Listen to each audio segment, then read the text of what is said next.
Hello,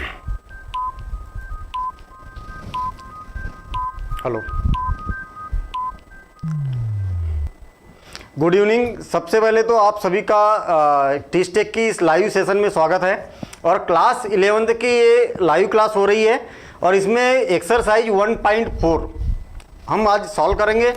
और लेकिन 1.4 exercise को सॉल्व करने से पहले, एनसीईआरटी की एक्सरसाइज को सॉल्व करने से पहले पूरा बेसिक कॉन्सेप्ट समझेंगे, एक एक कॉन्सेप्ट समझेंगे, सारी डेफिनेशन समझेंगे और फिर उसी के बेस पर हम एक्सरसाइज को सॉल्व करेंगे। और बड़ी स्पष्ट बात है कि यदि हम एक्सरसाइज को बेसिक को अगर पूरे अच्छे तरीके से अगर समझते हैं तो एक्सरसाइज को बड़े आसानी से हम समझ सकते हैं, ठीक है ना। इस एक्सरसाइज के अंतर्गत क्या है, तो इस एक्सरसाइज में हम पढ़ेंगे कि समुच्चयों के बीच में संक्रियाएं, समुच्चयों के बीच में संक्रियाएं। जिस प्रकार से अंक गणित में आप देखते हैं कि हमारे पास में संख्या है, दो संख्याओं को जोड़ा जा सकता है, एक संख्या में से दूसरी संख्या को माइनस किया जा सकता है, एक संख्या को दूसरी संख्या से भाग दिया जाता है। तो इस प्रकार से जो संक्रियाएं थी, सेम इसी प्रकार से आपको समुच्चय में भी संक्रियाएं मिलेगी।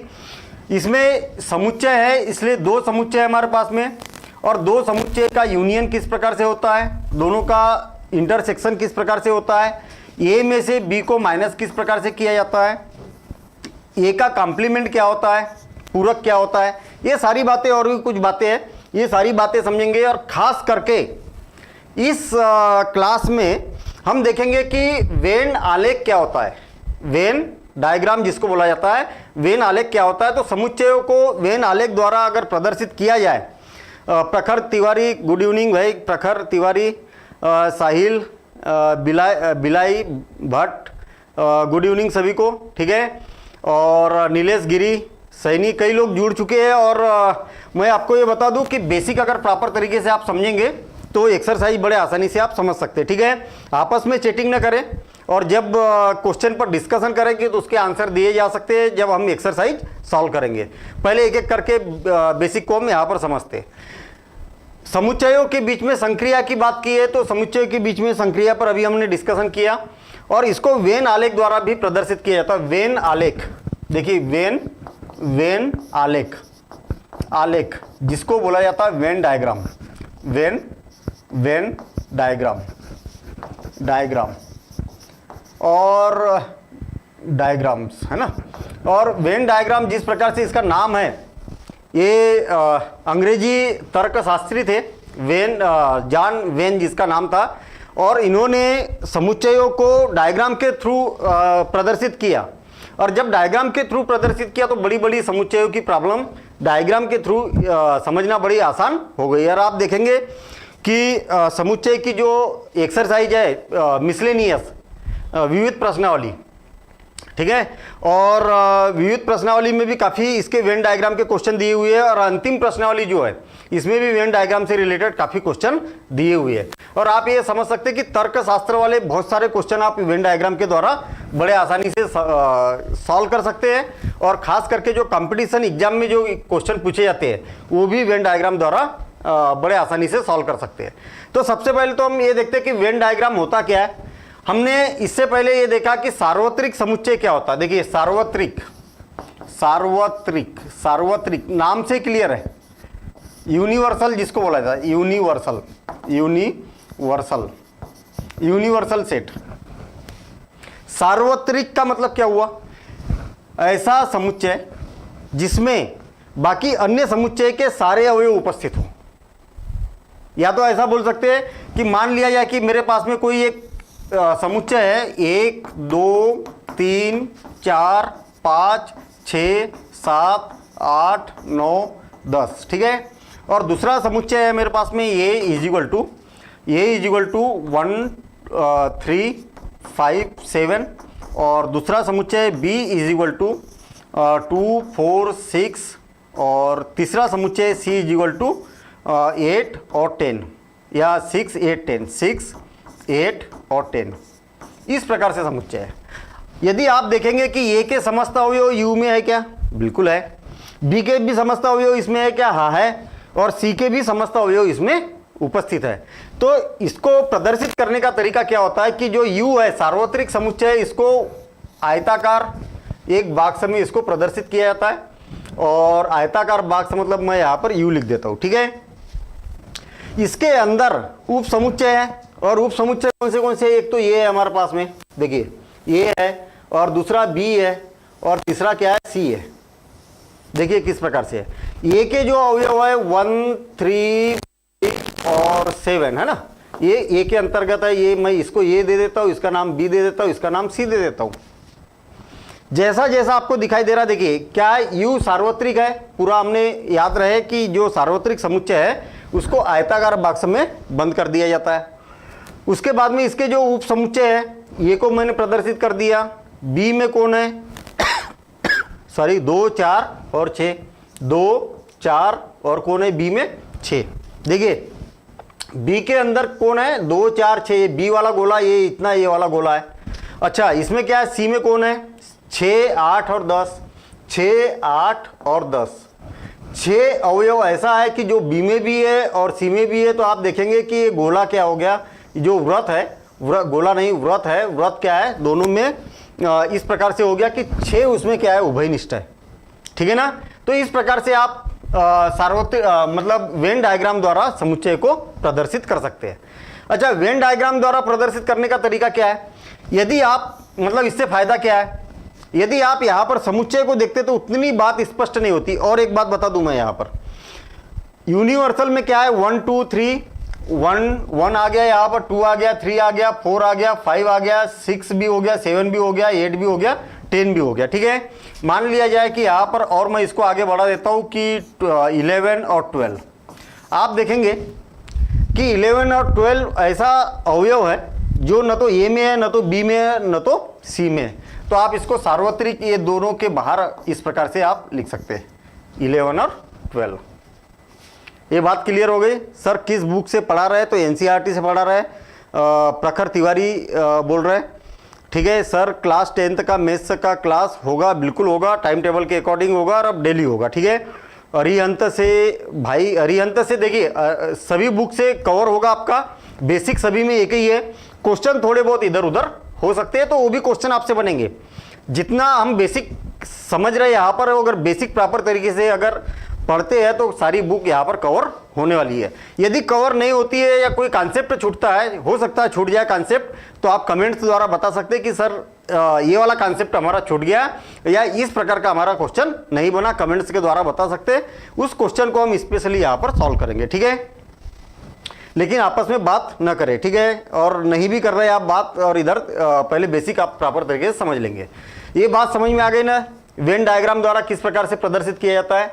तो हम यहाँ पर बोलेंगे कि जो सार्वत्रिक समुच्चय होता है उसको आयताकार बॉक्स के द्वारा प्रदर्शित किया जाता है, और जो उसके सार्वत्रिक समुच्चय के उप समुच्चय होते हैं, उप समुच्चय ही तो है ना, क्योंकि इसके अवयव सारे इसमें भी है, इसके भी सारे अवयव इसमें है, इसके भी सारे अवयव इसमें है। तो ये क्या है, उप समुच्चय है। तो उप समुच्चय को कैसे वृत्ताकार डायग्राम द्वारा इसको प्रदर्शित किया जाता है, ठीक है। इससे फायदा क्या है ऐसा करने पर, तो आपको ये डायग्राम द्वारा क्लियर ये समझ में आ रहा है कि 11 और 12 ऐसा अवयव है कि जो न तो ए में है, न तो बी में है, न तो सी में है। यहां पर आपको स्पष्ट पता चल रहा है कि ए के अवयव कौन है 1, 3, 5, 7 ऐसे अवयव है जो न तो बी में है, न तो सी में है। आप यहां पर ये बोल सकते हैं कि 6 ऐसा अवयव है जो कि बी में भी है और सी में भी है। देखिए डायग्राम से फटाफट आप बता सकते हैं। 2 और 4 ऐसा अवयव है कि जो सी में नहीं है, केवल बी में है, न तो ए में है, न तो सी में है, केवल बी में, ये बी में है।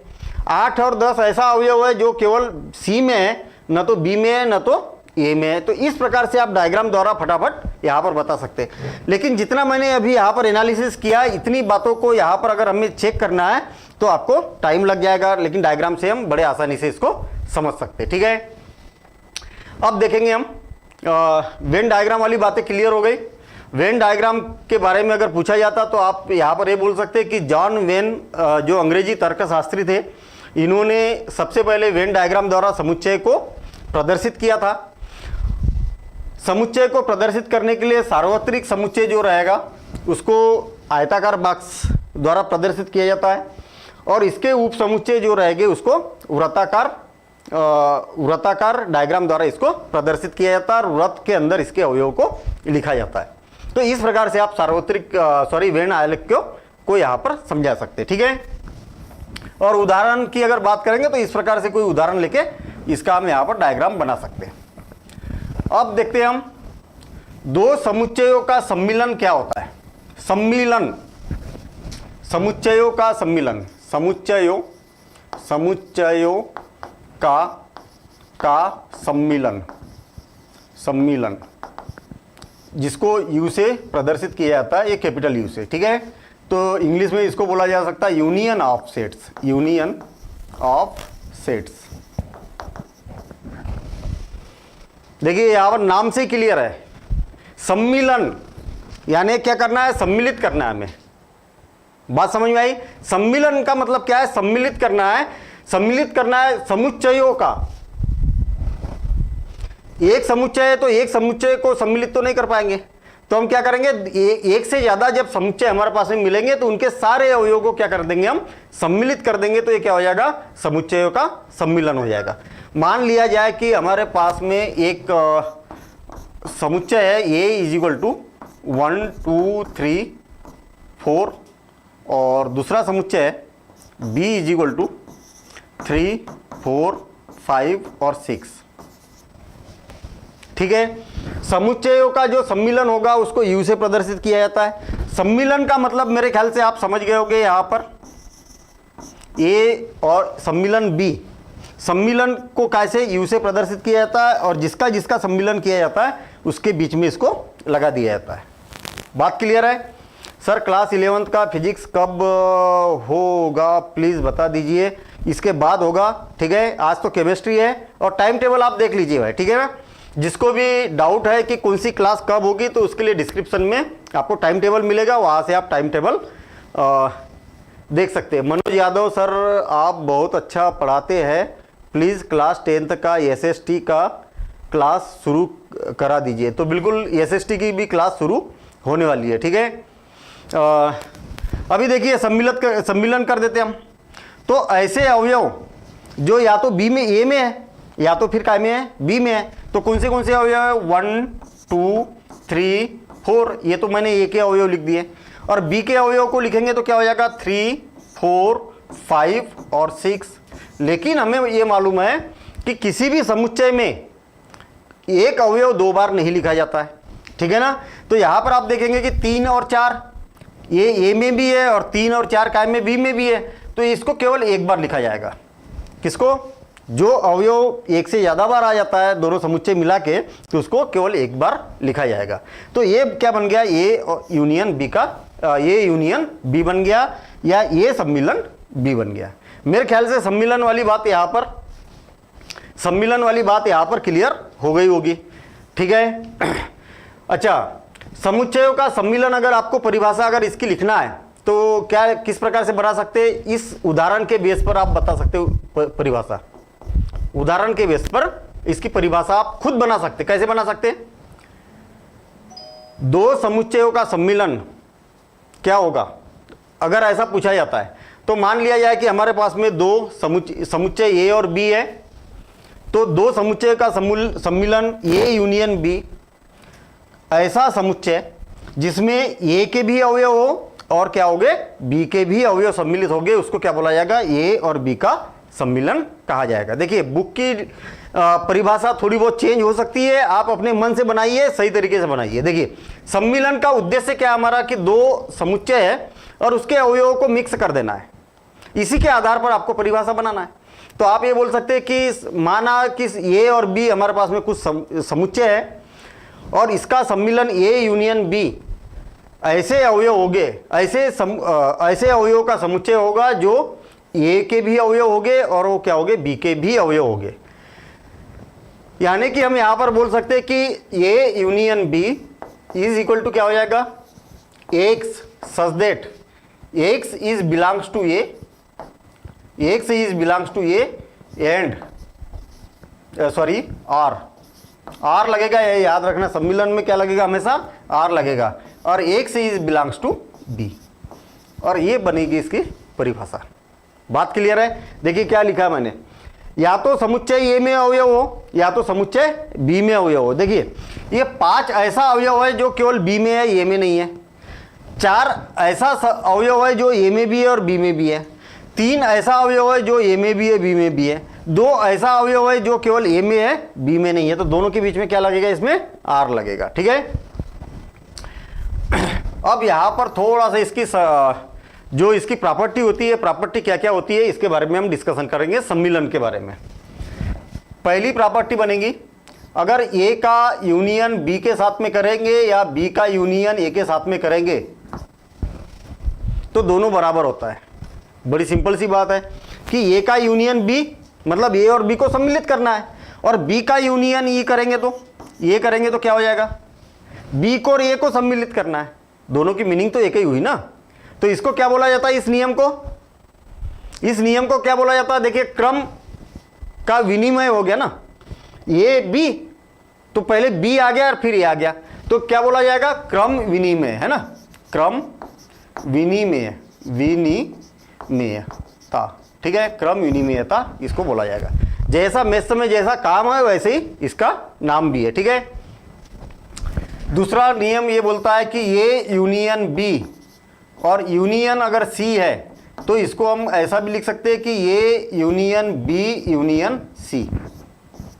क्या किया मैंने, यदि मान लिया जाए हमारे पास में 3 समुच्चय है, मान लिया जाए कि सी भी है हमारे पास में, और सी में कौन से अवयव है, सी में है 2 और 4 है। ठीक है,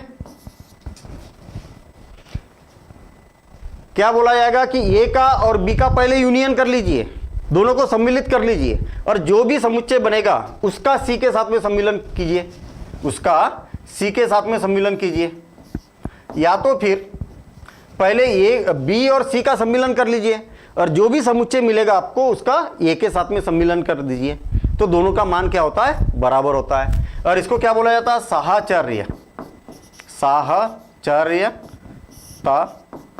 साहचर्यता। ठीक है, साहचर्यता का नियम बोल सकते हैं या साहचर्यता भी इसको कहा जाता है।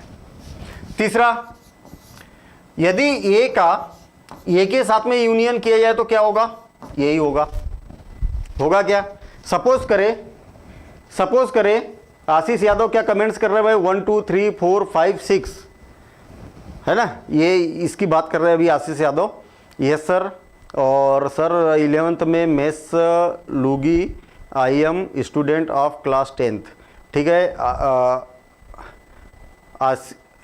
ऐसा ठीक है सर, इंग्लिश भी यूज़ करिए बीच में। ठीक है, इंग्लिश में तो बोल ही रहे हम, यहाँ पर लिखा हुआ है अपना सम्मिलन का मतलब यूनियन होता है। ठीक है ना, बाकी हम यूनियन ही बोल रहे तो इंग्लिश ही शब्द है, तो आप इसको समझ सकते बड़े आसानी से। कोई ऐसी हिंदी भी जो यूज़ कर रहा है तो उतनी ज़्यादा टफ नहीं है। देखिए इसको बोला जाता कम्यूटेटिव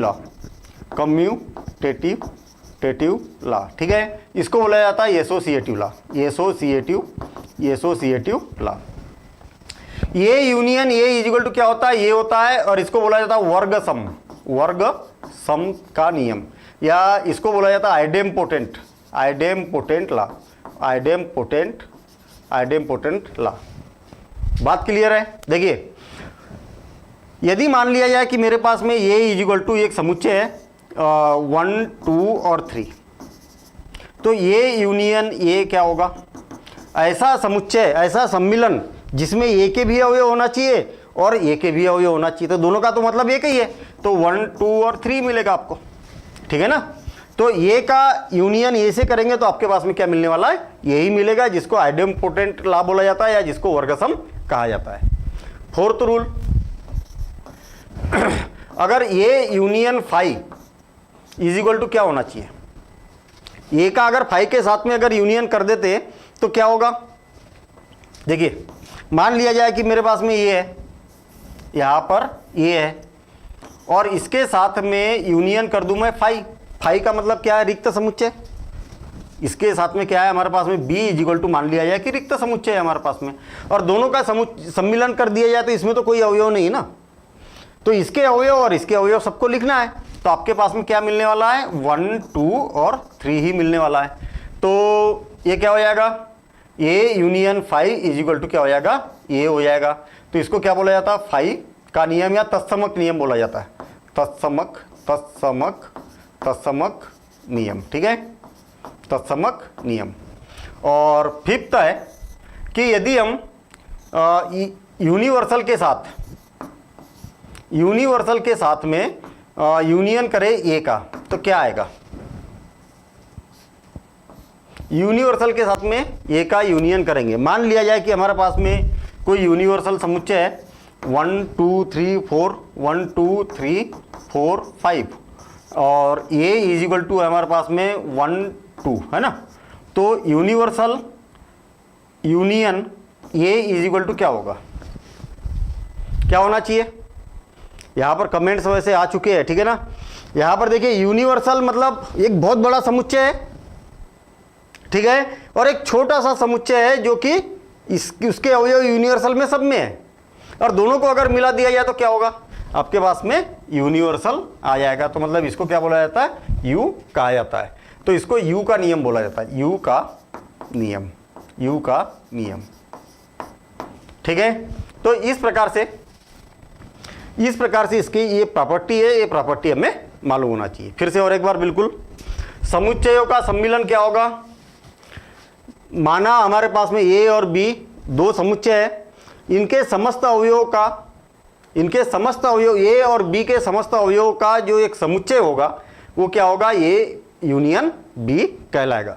इसको प्रदर्शित किया जाता है एक सच दैट एक से is belongs to A, R लगेगा यहाँ पर, ये बात याद रखेगा, ये बड़ी इंपॉर्टेंट बात है। आर का मतलब ये हुआ कि एक ऐसा अवयव है कि जो ए में उपस्थित है, या तो फिर कहाँ पर उपस्थित है? बी में उपस्थित है। कहने का मतलब हमने यहाँ पर क्या किया था, ये 4 ऐसा अवयव है, या तो ए में होगा या तो फिर बी में होगा। 5 ऐसा अवयव है, या तो ए में होगा या तो फिर बी में होता। आप देखेंगे यहाँ पर क्या है? बी में अवयव था। और उदाहरण के लिए इस प्रकार से आप यहाँ पर उदाहरण लिख सकते हैं, ठीक है। ये सारी प्रॉपर्टी आपको मालूम होना चाहिए, जब हम इसके क्वेश्चन करेंगे तब इन प्रॉपर्टी की आपको जरूरत पड़ेगी। चलिए ठीक है, अब देखते हैं हम नेक्स्ट प्रॉपर्टी। नेक्स्ट प्रॉपर्टी क्या है? सम्मिलन समुच्चयों का जिस प्रकार से सम्मिलन हुआ उस प्रकार से हम क्या है? समुच्चयों का सर्वनिष्ठ भी निकाल सकते। समुच्चयों का सर्वनिष्ठ, समुच्चयों का सर्वनिष्ठ,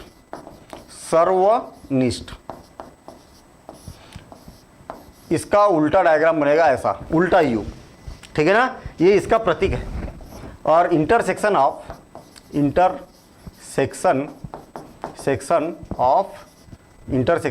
सेट्स, नाम से क्लियर है ना, सर्वनिष्ठ, या दूसरे शब्दों में बोल सकते हैं उभयनिष्ठ, या जिसको कॉमन बोल सकते हैं हम इंटरसेक्शन मीन्स दो सेट है हमारे पास में, ऐसे एलिमेंट्स लेना है, ऐसे अवयव लेना है कि जो ए में भी है और बी में भी है, ठीक है। तो क्या हो जाएगा? मान लिया जाए कि हमारे पास में एक समुच्चय है ए इज इक्वल टू 1 2 3 4 5 और 6, ठीक है, और बी इज इक्वल टू एक समुच्चय है हमारे पास में 3 4 और 5 6 7 और 8, इस प्रकार से दो समुच्चय है, ठीक है। ये समुच्चय का बी का इंटरसेक्शन इज इक्वल टू क्या हो जाएगा? ऐसे अवयव जो ए में भी है और बी में भी है। देखिए, एक दोनों में है क्या? नहीं है, छोड़ दो उसको। 2 दोनों में है क्या? नहीं है। 3 दोनों में है क्या? बिल्कुल है, तो 3 लिख दिया हमने। 4 दोनों में है तो हाँ है, तो 4 को लिख दिया। 5 दोनों में है तो बिल्कुल है, 5 को भी लिख दिया। 6 भी दोनों में है तो ये हो जाएगा दोनों का इंटरसेक्शन, ठीक है। इसको पढ़ा जाता है ए इंटरसेक्शन बी। क्लियर? अच्छा, यदि मान लिया जाए कि हमारे पास में इसकी डेफिनेशन क्या बनेगी? A intersection B is equal to definition क्या बनेगी? X such that x is belongs to A और एंड, है ना, और x is belongs to B, x is belongs to B. ये बात समझ में आई क्या? और क्यों लगाया? एक्स ए में भी होना चाहिए और एक्स काय में होना चाहिए? बी में भी होना चाहिए, और लगा हुआ है। पिछली बार क्या लगा था? यूनियन में क्या लगा था? और लगा था। या तो ए में है या तो फिर बी में है, और इंटरसेक्शन में क्या लगेगा यहाँ पर और लगेगा, ये बड़ी इंपॉर्टेंट बात है, ये आपको मालूम होना चाहिए। ठीक है, अब इसकी प्रॉपर्टी क्या बनेगी, इसकी प्रॉपर्टी क्या बनेगी, सेम इसी प्रकार से इसकी प्रॉपर्टी बनाते हैं हम। जिस प्रकार से ए यूनियन बी था, A union B is equal to B union sorry intersection है ना, intersection B is equal to B intersection A. आप ए और बी का उभयनिष्ठ निकालिए, कॉमन निकालिए, या तो फिर बी और ए का कॉमन निकालिए, दोनों की मीनिंग तो एक ही रहेगी। भाई आपको अगर बोला जाएगा कि ए और बी में कौन कौन से एलिमेंट्स कॉमन है, या तो बोला जाएगा कि बी और ए में कौन से एलिमेंट्स कॉमन है, तो दोनों का आंसर तो एक ही रहेगा, दोनों का आंसर एक ही रहेगा। तो ये दोनों क्या होते हैं, इक्वल होते हैं, तो इसको बोला जाता है क्रम विनिमयता, क्रम विनिमयता, क्रम विनिमयता। ठीक है, क्रम विनिमयता बोलिए चाहे क्रम विनिमय नियम बोलिए, जिसको कम्यूटेटिव लॉ बोला जाता है, कम्यूटेटिव लॉ। सेकेंड, ये इंटरसेक्शन बी और इंटरसेक्शन सी करिए, चाहे ये इंटरसेक्शन बी इंटरसेक्शन सी करिए, दोनों की मीनिंग क्या होगी, एक ही होगी। कहने का मतलब ये हुआ कि ए और बी का इंटरसेक्शन, ए और बी में पहले दोनों के लिए कर लेंगे, और जो भी इसका समुच्चय बनेगा उसका इंटरसेक्शन इसके साथ करेंगे, या तो फिर पहले बी और सी करेंगे और फिर उसका इंटरसेक्शन ए के साथ करेंगे, तो दोनों की वैल्यू क्या होती है, सेम होती है। क्लियर, दोनों की वैल्यू क्या होती है, सेम हो जाती है। चलिए ठीक है, थर्ड, ये यूनियन ये intersection A is equal to क्या होगा, क्या होना चाहिए, ये intersection A is equal to A में और ए में उभयनिष्ठ अवयव बताइए। भाई जो ए में है वही तो ए में भी होगे ना, और दोनों का उभयनिष्ठ क्या होगा, ये ही होगा, दोनों का उभयनिष्ठ क्या होगा, ये होगा, और इसको बोला जाता है वर्ग सम या आइडेम्पोटेंट लॉ जिसको बोला जाता है। फोर्थ, ये यूनियन ये इंटरसेक्शन 5, बताइए जरा ये इंटरसेक्शन 5 क्या होगा, ये इंटरसेक्शन 5 मतलब क्या है, रिक्त समुच्चय। 5 मीन्स क्या है, इसमें कोई भी एलिमेंट्स नहीं है और ये में ये सारे एलिमेंट्स है।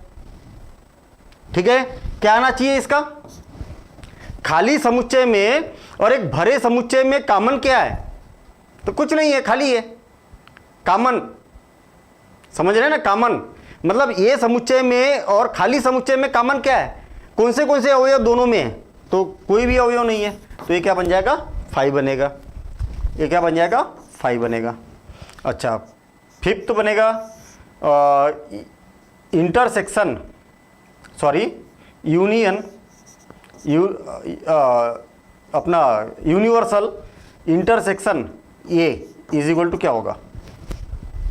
देखिए हमारे पास में क्या है, एक यूनिवर्सल सेट है और एक ए सेट है, एक ए सेट है, दोनों में कॉमन क्या है, दोनों में कॉमन क्या है, ऐसे एलिमेंट्स जो ए में भी है और यूनिवर्सल में भी है, तो उसकी वैल्यू कितनी होगी, तो ये वाली इसकी वैल्यू होगी। तो हम यहाँ पर बोल सकते हैं कि इसका मान कितना होगा, यही होगा। ये बात क्लियर है। सेम प्रॉपर्टी, इसकी प्रॉपर्टी और इसकी प्रॉपर्टी क्या है, सेम है, थोड़ा बहुत चेंजेस है। ये पहला दूसरा रूल सेम है, तीसरा भी रूल सेम है। चौथे रूल में ये यूनियन 5 अगर करते हैं तो ये आएगा, और यहाँ पर ये यूनियन इंटरसेक्शन 5 करते हैं तो 5 आएगा, यहाँ पर u आएगा और यहाँ पर क्या आएगा, ये आएगा। ठीक है, अच्छा एक प्रॉपर्टी और बनाएंगे हम दोनों मिला के, 6 प्रॉपर्टी, ये union b intersection c is equal to, इसको बोला जाता है वितरण नियम, डिस्ट्रीब्यूटिव लॉ। ठीक है, देखिए ध्यान देना इधर, ये union b intersection c is equal to, जैसा हम मेष में संक्रिया लगाते ना, ऐसा समझिए आप इसको कि 3 × 5 + 4 क्या होगा, 3 का इसके साथ मल्टीप्लिकेशन और प्लस 3 का इसके साथ मल्टीप्लिकेशन, तो 3 × 4 ऐसा होता ना वितरण नियम। सेम इसी प्रकार से यहाँ पर भी रूल लगेगा। देखिए ए का यूनियन इसके साथ, ये यूनियन बी, मतलब यहाँ पर इस प्रकार से है ना हमारे पास में सिचुएशन, और यहाँ पर क्या इंटरसेक्शन है तो इंटरसेक्शन लग जाएगा, ए यूनियन सी। कोई अलग से आपको इसको याद रखने की ज़रूरत नहीं है। जिस प्रकार से अलजेब्रा में रूल लगता है, ठीक है, उसी प्रकार से यहाँ पर भी रूल लगेगा। सेम ऐसे ही कर सकते हैं हम, A intersection B union C. क्या होगा?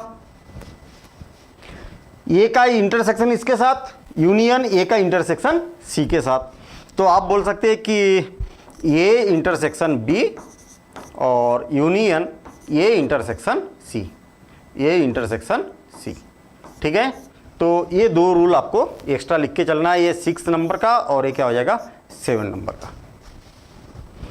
तो मेरे ख्याल से यहाँ तक आपको बात क्लियर हो गई होगी कि सम्मिलन क्या होता है, सर्वनिष्ठ क्या होता है। ठीक है, अब हम इसको इन्हीं बातों को, यूनियन और इंटरसेक्शन, इन्हीं बातों को इससे समझते हैं वेन डायग्राम से।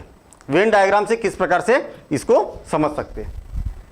सर 5 होगा, ठीक है 5 होगा, मतलब किसी का आंसर आया हुआ है, देवेंद्र प्रताप ये और रेसू ये सबके आंसर ये आए। फटाफट फटाफट आपके आंसर भी आ रहा है और आप यहाँ पर आंसर सभी के सही आ रहा है। ठीक है, और अब हम इसको वेन डायग्राम द्वारा कंटिन्यू करते हैं। ठीक है, मान लिया जाए कि मेरे पास में एक यूनिवर्सल सेट है। देखिए ध्यान देना, इधर यूनिवर्सल सेट है और यूनिवर्सल को मैं इस प्रकार से यहाँ पर प्रदर्शित कर देता हूँ। और दो सेट है हमारे पास में, दो समुच्चय है, एक तो ये है और दूसरा समुच्चय बी है, दूसरा समुच्चय बी है। ठीक है, यदि मान लिया जाए कि मैं इसको ये यहाँ पर जो जो अवयव मिलेंगे आपको, ये सारे अवयव को का एक समुच्चय बना देता हूँ। ये सारे अवयव, ऐसे अवयव जो ए में भी है और बी में भी है, और ए में अलग है और बी में। कहने का मतलब ऐसा बोल सकते हैं हम, या तो ऐसे अवयव जो ए में है या तो फिर बी में है। तो इसको किस प्रकार से आप प्रदर्शित कर सकते हैं। देखिए ए और बी सारे अवयव को ले लिया ना आपने, तो इसको क्या बोल सकते हैं हम, ए यूनियन बी इसको कहा जा सकता है। बात समझ में आई। ए यूनियन बी का मतलब ए के भी समस्त अवयव और बी के भी समस्त अवयव को अगर हम मिला दे तो ये क्या बन जाता है, ए यूनियन बी बन जाता है।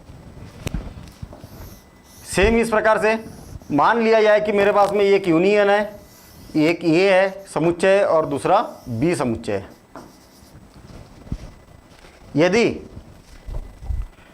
यदि मैं केवल ए वाले अवयव को लिखता हूँ, ए वाले अवयव को, ये कौन से अवयव है, ऐसे अवयव जो ए में भी है और बी में भी है।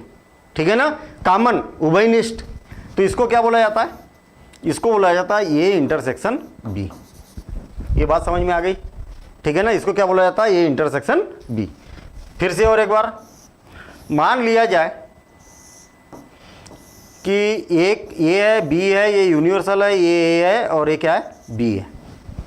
ठीक, केवल अगर मैं ए वाले अवयव को लिखूँ, यहाँ पर केवल ए अवयव को लिखूँ तो ये किसको प्रदर्शित कर रहा, ये केवल ए को प्रदर्शित कर रहा। और यदि मैं पेन चेंज कर देता हूँ, यदि मैं ए वाले अवयव को लिखता हूँ, ए वाले अवयव को लिखता हूँ, तो ये रेड वाला क्या हो जाएगा, केवल बी हो जाएगा। तो हम यहाँ पर समझ चुके हैं ये यूनियन बी और ये इंटरसेक्शन बी क्या होता है। चलिए ठीक है, एक बहुत मज़ेदार डायग्राम बना रहा हूँ मैं, और इस डायग्राम का ये यूनियन हो गया, एक सेट ए है, एक सेट बी है, ये बी है, और एक सेट है हमारे पास में, एक समुच्चय है सी है। ठीक है, अब मुझे ये बताइए कि इसको अगर मैंने ये कर दिया तो इसका मतलब क्या होगा। कमेंट्स द्वारा जानना चाह रहा हूँ मैं।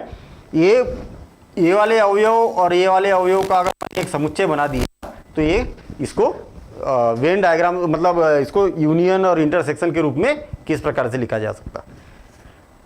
हेलो प्रणाम सर, कहाँ गए थे, क्लास 12 का मैथ्स नहीं हो रहा था। बिल्कुल सही बोल रहे हैं आप, अभी बीच में 2 क्लास मिस हो गई ना, अब रेगुलर लगेगी। ठीक है, ठीक है रघुनंदन कुमार। तो इसको क्या बोला जाएगा, मैं आपके कमेंट्स का इंतज़ार कर रहा हूँ और आपसे जानना चाह रहा हूँ। A B C union, Krishnapal Patel, A B C union की बात नहीं कर रहा हूँ मैं, ये इसका ए और बी, ये दोनों के बीच का ये वाला पोर्शन क्या है यहाँ पर कवर हो रहा है, तो इसको क्या बोला जाएगा? इंटरसेक्शन। कौन सा intersection? A union B union C, बिल्कुल नहीं, ठीक है, ये इंटरसेक्शन बी, ठीक है, बिल्कुल सही है रुपेश यादव, ये इंटरसेक्शन बी होगा, ठीक है ना। आपको लिखते नहीं बन रहा तो आप ऐसा भी लिख सकते कि ये इंटरसेक्शन बी, इंटर भी लिखेंगे तो काम चल जाएगा, ठीक है ना। तो इसको क्या बोला जाएगा? ये इंटरसेक्शन बी। क्यों? क्योंकि ये ऐसे अवयव है कि जो ए में भी है और बी में भी है, तो इसको क्या बोला जाएगा? ये इंटरसेक्शन बी बोला जाएगा, ये इंटरसेक्शन बी। अच्छा, अभी मैं यहाँ पर कलर चेंज कर रहा हूँ, यहाँ पर ध्यान देना। यदि मान लिया जाए कि ये और इनको अगर प्रदर्शित करना है तो इसको क्या प्रदर्शित किया जा सकता है? ये क्या है? बी और सी के ऐसे अवयव जो बी में भी है और क्या है, सी में भी अवयव है, इसको कैसे प्रदर्शित किया जा सकता? इसको प्रदर्शित किया जाता है बी इंटरसेक्शन सी। फिर से कलर चेंज कर रहा हूं मैं, ग्रीन कर रहा हूं। और यदि मान लिया जाए कि ये वाले अवयव की अगर मैं बात कर रहा हूं, ये वाले अवयव की, ये वाले अवयव की, तो ये वाले अवयव कौन से हैं? ये ऐसे अवयव है कि जो बी में है और सी में भी है, दोनों में है, लेकिन बी में नहीं, सॉरी ए में भी है और सी में भी है, लेकिन बी में नहीं है, तो इसको क्या बोला जा सकता? ये इंटरसेक्शन सी इसको कहा जा सकता है, ठीक है ना। तो इस प्रकार से हम इनको प्रदर्शित कर सकते हैं। मेरे ख्याल से बी के कुशवाहा, बी इंटरसेक्शन सी बिल्कुल सही है, B intersection C. Reshu Kumar, Devendra Pratap, आपको जो क्वेश्चन मिलेंगे ना ये सारे इसी बेसिक पर क्वेश्चन मिलने वाले हैं, ठीक है ना। और आज हम एक्सरसाइज को सॉल्व भी करेंगे। चलिए ठीक है, फिर से मैं यही वाला डायग्राम बना रहा हूँ और भी कुछ बातों पर हम यहाँ पर डिस्कशन करेंगे। एक यूनियन है और हमारे पास में एक सेट ए है और दूसरा सेट बी है और तीसरा सेट सी है, ठीक है। तीसरा सेट क्या है? सी है। यदि मैं ये वाले एलिमेंट्स को लिखूँ यहाँ पर, देखिए ध्यान देना इधर, ये वाले एलिमेंट्स, तो ये वाला कौन सा एलिमेंट्स है, ये यहाँ पर कौन से अवयव यहाँ पर आ रहे हैं, यहाँ पर कौन से अवयव आ रहे हैं, इसका कमेंट्स जानना चाह रहा हूँ मैं। बहुत मज़ेदार कॉन्सेप्ट है ये, ठीक है ना। मैंने जो जिसको वाइट किया है वो कौन से अवयव है? ये वाले अवयव ए में भी है और बी में भी अवयव है और सी में भी ये अवयव है। इसका मतलब इसको क्या बोला जा सकता है? देखिए ध्यान देना इधर, ये ऐसे अवयव है कि जो ए में भी है और बी में भी है और सी में भी अवयव है। देखिए ना, आपका ये वाला गोला ए के गोले के अंदर भी आ रहा है, बी के भी गोले के अंदर आ रहा है और सी के भी गोले के अंदर आ रहा है, ठीक है। अब आप ये बोलेंगे कि सर यहाँ पर तो है नहीं, तो यहाँ वाली बात कहाँ पर आएगी कि इसका और इसका इंटरसेक्शन, यहाँ वाला जो रहेगा वो इसका और इसका इंटरसेक्शन, ये और ये दोनों किसका रहेगा? इसका इंटरसेक्शन रहेगा। ये और ये किसका रहेगा? इसका और इसका इंटरसेक्शन रहेगा। ये और ये किसका रहेगा? ये इसका और इसका इंटरसेक्शन रहेगा, ठीक है ना। और ये तीनों का कॉमन है, ये इंटरसेक्शन बी इंटरसेक्शन सी, ये क्या बनेगा? तीनों का कॉमन बन जाएगा। क्लियर?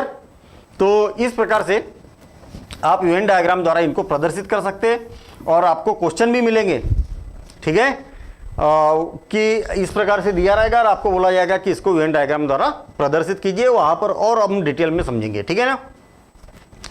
अब नेक्स्ट है हमारा, हो गया समुच्चयों का सम्मिलन, हो गया समुच्चयों का सम्मिलन, सर्वनिष्ठ हो गया। अब समुच्चयों का अंतर क्या होता है? अंतर नाम से क्लियर है भाई, अंतर समुच्चयों का अंतर, ठीक है। इसको माइनस से प्रदर्शित किया जाता है और डिफरेंस ऑफ सेट्स नाम से क्लियर है। अंतर, एक समुच्चय में से दूसरे समुच्चय को माइनस कर देना है।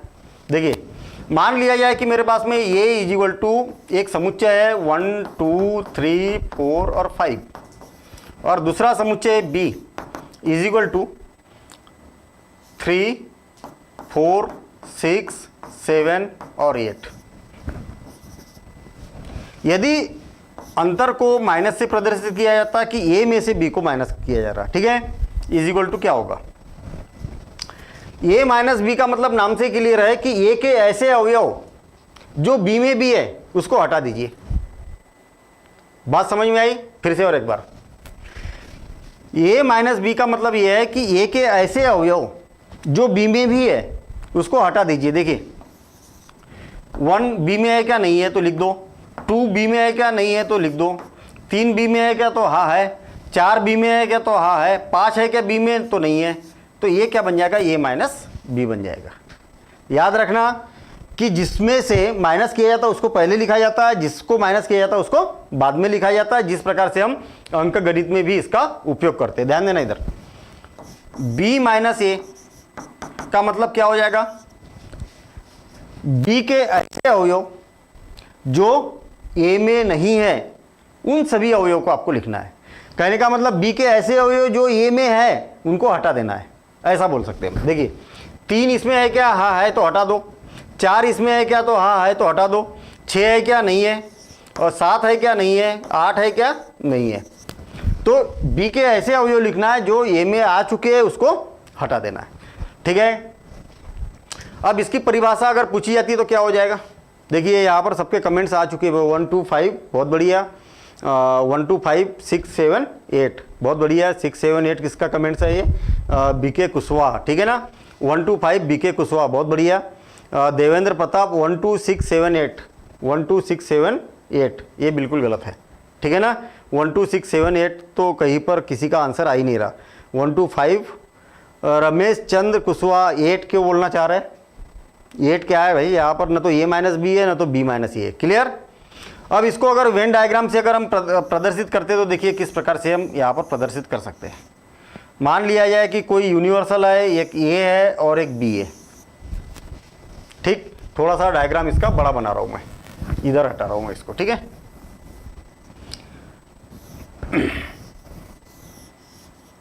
ये यूनिवर्सल हो गया, एक सेट ए है और दूसरा सेट बी है। तो ये ए है और दूसरा क्या है? बी है। यदि मैं इसको इस प्रकार से प्रदर्शित करूं, ये वाला पोर्शन, ये क्या हो जाएगा? ये क्या हो जाएगा? ए माइनस बी। सही है क्या? सही है क्या? देखिए ए के ऐसे अवयव जो बी में भी आए हैं, यहां पर जो अवयव है ना वो ए में भी है और बी में भी है, तो इन अवयवों को भी हटा देना और बी के भी अवयव को नहीं लिखना है आपको। तो ऐसे अवयव जो ए में भी आए हैं और सॉरी ए में तो है लेकिन बी में नहीं है, तो उनको क्या बोला जाता है? ए माइनस बी बोला जाता है। सेम इसी प्रकार से यदि मैं इसको इस प्रकार से ये वाले अवयवों की बात करूं तो ये वाले अवयव कौन से बन जाएंगे? जो येलो कलर वाले हैं इसको बोला जा सकता है बी माइनस ए। ठीक। और ये दोनों को ध्यान देना इधर, ये वाले भी अवयव और ये वाले भी अवयव, इसको बोला जाता है A minus B union B minus A. ये बात सबके समझ में आई क्या? यूनियन का मतलब क्या होता है? सम्मिलन। जो ए माइनस बी है तो ये व्हाइट वाला, बी माइनस ए मतलब येलो वाला, और सम्मिलन यूनियन, सम्मिलन मतलब दोनों को मिला देना है। तो आपके पास में A minus B union B minus A यहाँ पर आ जाएगा। क्लियर। यहाँ पर कमेंट से भी आ रहे हैं बराबर। देवेंद्र प्रताप बिल्कुल सही है, दीपक कुमार बिल्कुल सही है, रमेश चंद्र कुशवाहा ठीक है, ठीक है ना, पप्पू कुमार ये तो पुराना कमेंट्स है आपका, रेशु कुमार है ना, आशीष यादव, सबके आंसर यहाँ पर सही है। सर कल मैथ्स की क्लास होगी क्या? बिल्कुल होगी। मनोज यादव जी बोल रहे हैं कि मैथ्स की क्लास होगी क्या? 10th क्लास की ना, तो ये होगी। ये बात सभी के समझ में आ गई। ठीक है। अब हम आगे बढ़ रहे हैं यहाँ पर। समुच्चयों का अंतर हो गया, यूनियन हो गया। पूरक समुच्चय क्या होता है? पूरक समुच्चय, पूरक समुच्चय, पूरक समुच्चय, समुच्चय या इसको कॉम्प्लीमेंट्री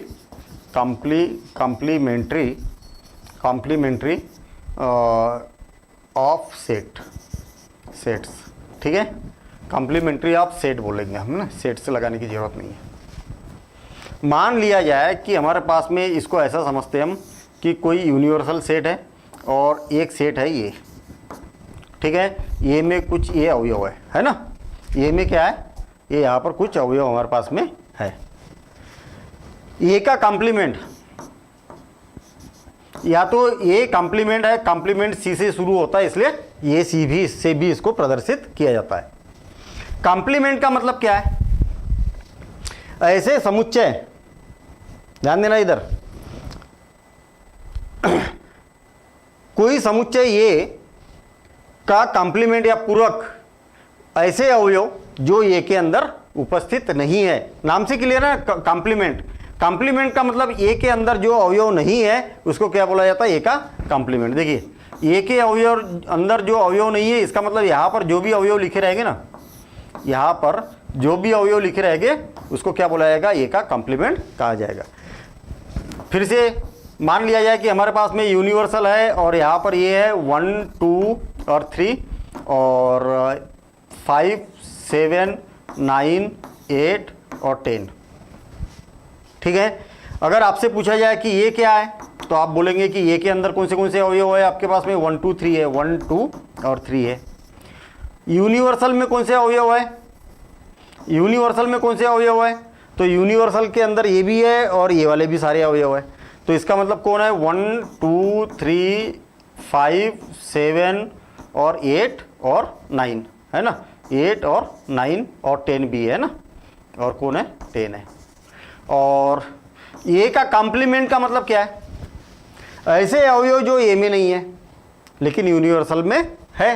तो इनको छोड़ देते हम, ये वाले अवयव को छोड़ देते, बाकी के अवयव को लिख देते। तो क्या बन जाएगा, 5 7 और 8 9 और 10, 5 7 8 9 10, क्योंकि 1 2 3 क्या है, ए के अंदर है, तो ए को छोड़कर समस्त अवयव। बात क्लियर है sir? I am Nikku Singh, I am new student sir ji. Physics की क्लास होगी तो चल ही रही, क्लास तो टाइम टेबल में दिया हुआ है। पप्पू कुमार पूछ रहे, ठीक है, कल क्लास 10 तक की में ज्योमेट्री शुरू कराइएगा। देखिए फर्स्ट चैप्टर हो जाए, फिर उसके बाद में हम ज्योमेट्री भी स्टार्ट करेंगे, ठीक है ना। ठीक, अब हम देखते हैं असंयुक्त और संयुक्त समुच्चय क्या होते हैं। संयुक्त और असंयुक्त, संयुक्त या असंयुक्त, असंयुक्त, ठीक है, असंयुक्त समुच्चय, ज्वाइंट एंड डिसज्वाइंट बोल सकते हैं हम इसको। इसको असंयुक्त क्या बोला जाता है, डिसज्वाइंट, ठीक है। देखिए ध्यान देना इधर, मान लिया जाए कि हमारे पास में एक ये यूनिवर्सल है, एक समुच्चय ये है और दूसरा समुच्चय क्या है, बी है। 1 2 3 4 5 6 और 7, ए के अवयव कौन से 1 2 3 6 और 7, और बी के अवयव कौन है 4 5 6 और 7, ठीक है ना। तो ये हमारे पास में इस प्रकार से यूनिवर्सल के कौन है, 8 9 भी लिख देता हूं मैं यहाँ पर। तो यूनिवर्सल के कौन है 1 2 3 4 5 6 7 8 और 9, ये यूनिवर्सल के। संयुक्त का मतलब ये है कि ऐसे दो समुच्चय जिसमें कुछ अवयव उभयनिष्ठ हो। क्या, ऐसे दो समुच्चय, दो या दो से अधिक समुच्चय जिसमें कुछ अवयव क्या होना चाहिए, उभयनिष्ठ होना चाहिए। देखिए यहाँ पर ए में भी और बी में भी कुछ अवयव उपस्थित है, 6 और 7 ए में भी है और बी में भी है, तो इसको क्या बोला जाएगा, संयुक्त समुच्चय कहा जाएगा। और असंयुक्त समुच्चय किसको बोला जाएगा, मान लिया जाए कि एक यूनिवर्सल है और ए है और दूसरा बी है, 1 2 3 और 4 और यहाँ पर 5 और 6। समुच्चय ए और समुच्चय बी के कोई भी अवयव अगर उपस्थित उभयनिष्ठ न हो तो इसको क्या बोला जाएगा, असंयुक्त समुच्चय कहा जाएगा। सर आपके ऐप पर न्यू वीडियो कैसे देखते हैं सर, ठीक है।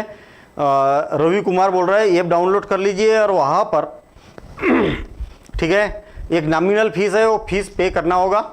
और आपको मैं ये बता दूं कि वहाँ पर नोट्स भी आपको मिलने वाले हैं, ठीक है ना। उसका काम बहुत तेज़ी से चल रहा है और आपको बहुत जल्दी आपको PDF वगैरह नोट्स भी मिलेंगे, वहाँ पर आपको असाइनमेंट भी मिलेंगे और सॉल्यूशन भी मिलेंगे। हर एक क्वेश्चन का सॉल्यूशन मिलेगा, हर एक बेसिक कॉन्सेप्ट मिलेगा, हर एक्सरसाइज के बाद में आपको एडिशनल एक्सरसाइज भी मिलेगी, ठीक है।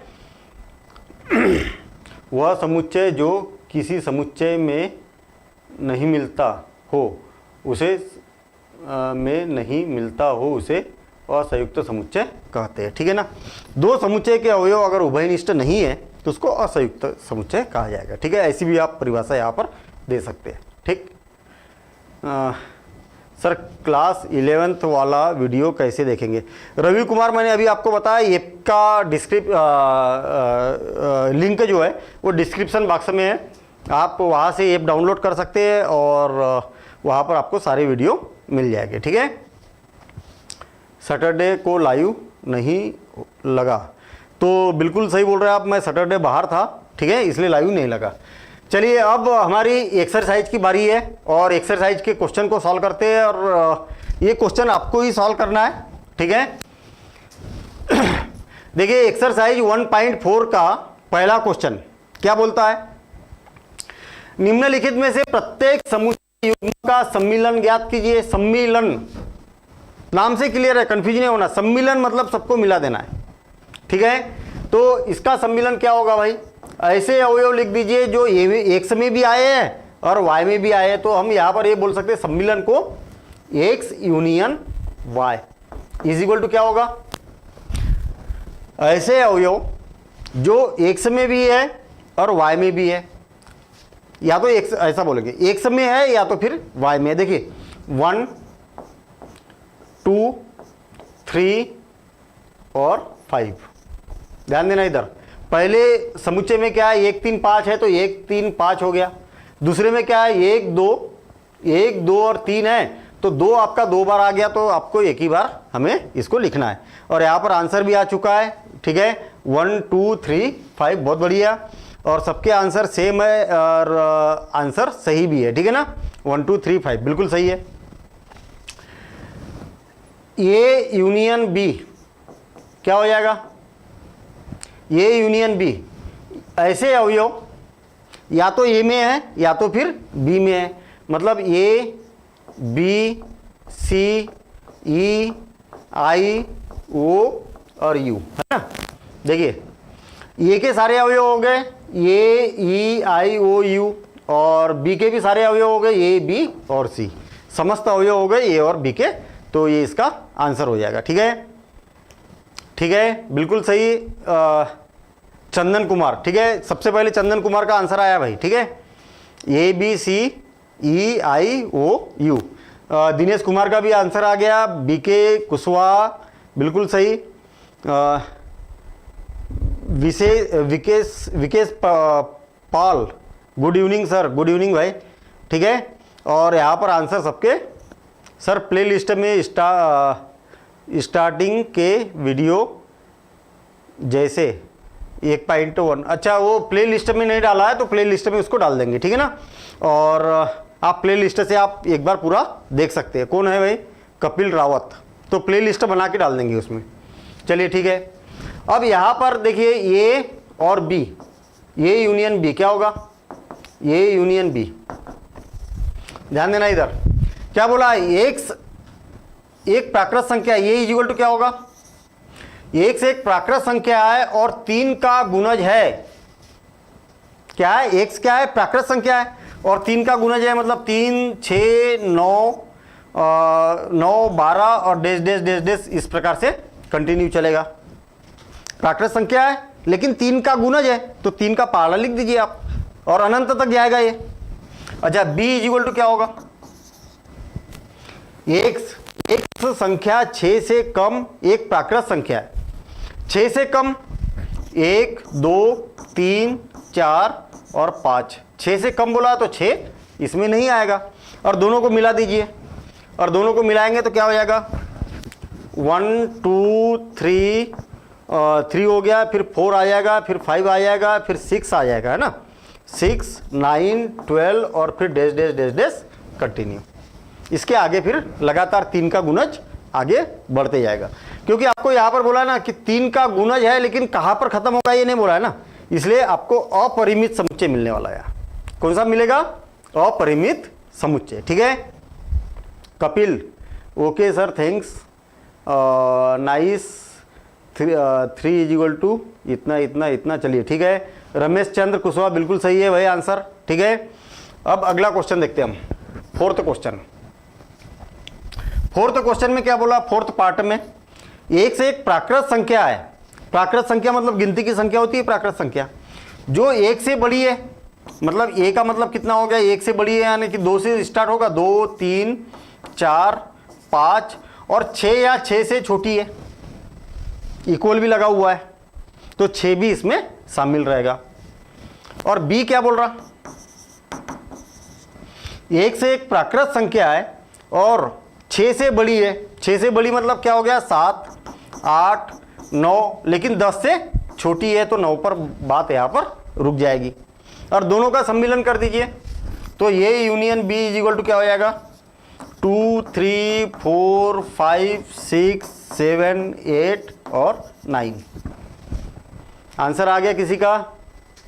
आंसर आ गया किसी का? ये यूनियन बी किसी का आया? 2, 3, 4, 5, 6, 7, 8, 9 बी के कुशवाहा। बहुत बढ़िया भाई, बहुत जल्दी आंसर आया। ठीक है दिलीप कुमार का अभी पिछला ही आंसर दिख रहा शायद, और देवेंद्र प्रताप का भी आंसर आ गया। ठीक है ना, देवेंद्र प्रताप का भी आंसर आ गया। रेशु 2, 3, 4, 5, बहुत बढ़िया रेशु। और देवेंद्र प्रताप बहुत बढ़िया, रिपीट हो गया sir. Every day live class चलता है, बिल्कुल चलता है। आरती कुमारी पूछ रही है। ठीक है तो इस प्रकार से यहाँ पर हमारे पास, अच्छा इसका आंसर लिख दिया ना मैंने, हाँ चलिए ठीक है। अब इसमें क्या होगा? ए इज इक्वल टू तो हमारे पास में 1, 2 और 3 है, और बी इज इक्वल टू 5 है, मतलब खाली, कोई अवयव नहीं है इसमें। ठीक है अवयव है क्या इसमें? नहीं है। तो ये यूनियन बी क्या हो जाएगा? ए के भी पूरे अवयव और बी के भी पूरे अवयव, तो 1, 2, 3, और बी के अवयव क्या है ही नहीं अवयव, तो यहीं पर बात यहाँ पर खत्म हो जाएगी। ठीक है ना, तो दोनों को क्या कर दिया हमने? सम्मिलित कर दिया। ठीक ठीक अब नेक्स्ट क्वेश्चन देखते हैं हम। मान लीजिए कि ए बराबर से इतना और ये उप समुच्चय बी होगा या नहीं होगा। देखिए भाई ये याद रखना, ये क्या है? उप समुच्चय का चिन्ह बनता है। ये उप समुच्चय बी, इसका मतलब ये है कि ए के समस्त अवयव बी में अगर उपस्थित है तो उप समुच्चय होगा।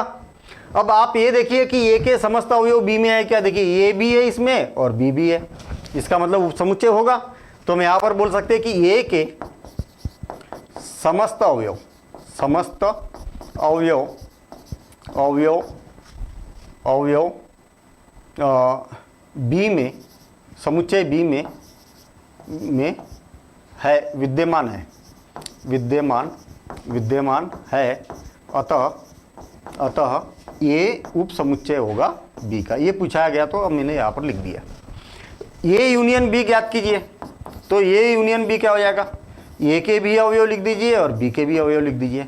कहने का मतलब जब ये बी का उपसमुच्चय है तो इसका आंसर क्या हो जाएगा? बी के ही अवयव यहाँ पर आ जाएगा। मतलब ये union B is equal to क्या हो जाएगा? ये union B is equal to B होगा। देखिए ना बी के इक्वल यहाँ पर बन गया। ठीक सर, टिस्टेक ऐप पर एक वीडियो जरूर बनाइएगा सर। क्या बनाइएगा बोल रहे भाई? रवि कुमार। ठीक है नेक्स्ट क्वेश्चन। समझ में नहीं आई रवि कुमार आपकी बात है ना। यदि ए और बी दो ऐसे समुच्चय है कि ये उपसमुच्चय है बी का, तो ये यूनियन बी क्या होगा? सेम इसी प्रकार से देखना, ए के समस्त अवयव बी में उपस्थित है या नहीं है? ए के समस्त अवयव काय में? बी में उपस्थित है। तो ये यूनियन बी क्या होगा? आपको क्या करना है? बी के समस्त अवयव को लिखना है, लिख दिया।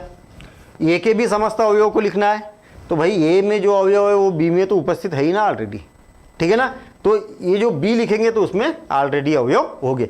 सेम पिछला क्वेश्चन देखिए ना, ये बी का उपसमुच्चय है तो ये यूनियन बी क्या होगा? बी के बराबर ही होगा। तो सेम ऐसे ही क्वेश्चन यहाँ पर ये वाला पूछा गया था। तो आप ये बोलेंगे कि A union B is equal to क्या हो जाएगा, बी होगा। अगला क्वेश्चन, फोर्थ क्वेश्चन, और फोर्थ क्वेश्चन में आपसे मैं आंसर जानना चाह रहा हूँ फटाफट, ठीक है। आप मुझे आंसर बताएंगे कि फोर्थ का, और आप आंसर देंगे ऐसा, फर्स्ट का क्या होगा, तो आप ऐसा दे सकते हैं। यहाँ पर डायरेक्ट ब्रैकेट लगाने की जरूरत नहीं है, कोष्टक लगाने की जरूरत नहीं है, आप डायरेक्ट लिखेंगे 1 2 3 4 5, ऐसा भी लिखेंगे चलेगा, 1 2 3 4 5, ऐसा भी समझ में आ जाएगा, ठीक है ना। तो एक एक करके आंसर चाह रहा हूं मैं। पहले का आंसर क्या होगा, ए यूनियन बी। पहले का answer A union B is equal to क्या होगा, ठीक है, फटाफट आंसर दे दीजिए भाई। A union B, A union B, बहुत बढ़िया रंजन कुमार। 1 2 3 4 5 6, 1 2 3 4 5 6, 3 और 4 तो कॉमन है, तो बहुत बढ़िया। 1 2 3 4 5 6, 1 2, देखिए रेसु कुमार 1 1 दो बार नहीं आएगा, ठीक है, शायद गलती से टाइप हो गया होगा। अच्छा 1 का, अच्छा पहले का बोल रहे हैं, ठीक है, बहुत बढ़िया, ठीक है।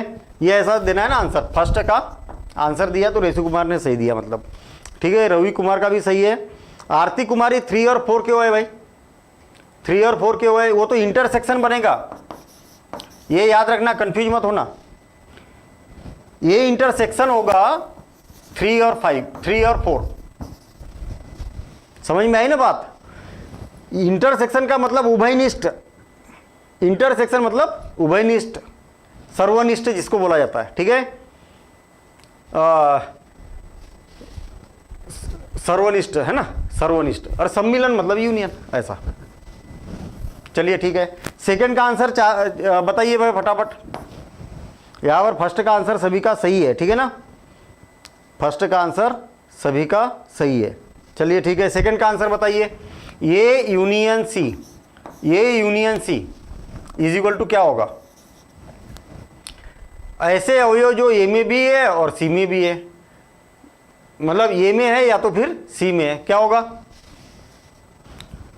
दूसरे का आंसर आ चुका है रमेश चंद, 1 2 3 4 5 6 7 8, 1 2 3 4 और 5 6 7 8, बहुत बढ़िया रमेश चंद, 1 2 3 4। रवि कुमार बहुत बढ़िया। आरती, हाँ सही है, अब सही है भाई, आरती का आंसर है ना।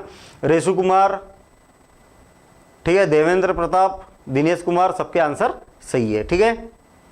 आशीष यादव क्यों बार बार कमेंट्स कर रहे हैं भाई, A union B is equal to B, ये तो बहुत पुराना क्वेश्चन है ना, ठीक है। A union B is equal to B, अच्छा ये अभी की बात कर रहे हैं क्या, ये अगर इसके अकॉर्डिंग बोल रहे हैं तो फिर तो गलत है ना, ऐसा थोड़ी है यहाँ पर, ठीक है। चलिए ठीक है, थर्ड का आंसर बताइए फटाफट। थर्ड का आंसर कहा गया, थर्ड बी यूनियन सी, ऐसे अवयव या तो बी में है या तो फिर सी में है, तो क्या हो जाएगा, A union sorry B union C, B union C is equal to, B में 3 4 5 6 7 8, किसका आंसर है ऐसा, बहुत बढ़िया। 3 4 5 चंदन कुमार का आंसर आ गया, बीके कुशवाहा का आंसर आ गया, आरती कुमारी, बहुत बढ़िया भाई आरती कुमारी, ठीक है, और रमेश चंद, रेशु कुमार, बहुत बढ़िया, ठीक है। अमर एक कौन सा 6 का आंसर दे रहे क्या, अच्छा 6 में तो अभी टाइम है, चलिए ठीक है। B union D, B union D fourth, B union D is equal to, B और डी 3 4 5 6, 3 4 5 6, और डी के भी लिख दो 7 8 9 और 10, ठीक है। 3 4 5 6 7 8 9 10, बहुत बढ़िया। 3 4 5 6 7 और 8 के और 10 भी आएगा ना, 6 बी और डी ना, 3 4 5 6 7 8 9 10, 3 4 5, बहुत बढ़िया। सुनील कुमार का आ गया भाई आंसर, ठीक है। रमेश कुमार चंद का भी आ गया, संजय कुमार, बहुत बढ़िया, हाँ सभी के आंसर सही है। उमा दत्त, ठीक है, 3 4 5 6 बी यूनियन सी का है ना, थर्ड का नहीं, मैं अभी तो फोर्थ की बात कर रहा था यहाँ पर, ठीक है ना। अब फिफ्थ की बात करते हैं हम, fifth A union B union C, ये तीनों एक साथ में है, तो ए के भी सारे अवयव ले लीजिए, बी के भी ले लीजिए और सी के भी ले लीजिए, बड़ा सिंपल ही तो है।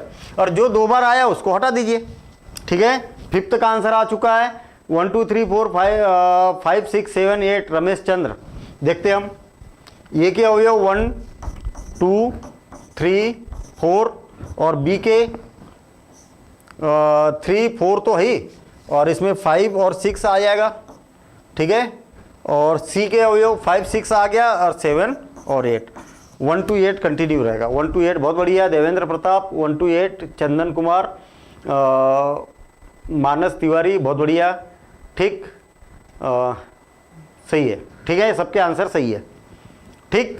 अब नेक्स्ट क्वेश्चन 6 पार्ट, मतलब A union B union D. A के अवयव लिख लीजिए पहले, A union B union D. क्या हो जाएगा ए के अवयव? ये 1 2 3 4, 1 2 3 4 ए के लिख दिया मैंने। अब बी के देखते हैं हम, 3 और 4 ऑलरेडी है तो 5 और 6, और डी में कौन है? 7 8 9 और 10। 1 2 3 4 5 6 7 8 9 10, मतलब 1 to 10। किसका आंसर है 1 to 10? 1 to 10 बी के कुशवाहा बहुत बढ़िया, 1 to 10 बहुत बढ़िया। चंदन कुमार का भी आ गया 1 to 10, और रमेश चंद्र कुशवाहा का भी आ गया, ठीक है। रेशु 1 to 10, हाँ ठीक है, 1 to 10, ठीक है। कौन सा हो गया अपना? 6 हो गया। अब 7th क्या हो गया ना? 7th, अच्छा ये बचा है B union C union D. क्या है? बी सी और डी, तो ये हो जाएगा 3 4 5 6, और 5 6 इसमें ऑलरेडी है, 7 8, और डी में कौन है? 7 और 8 ऑलरेडी लिख दिया हमने, 9 और 10। 3 to 10, 5 6 7, 3 4 5 6 7, 3 to 10 बहुत आया क्या किसी का?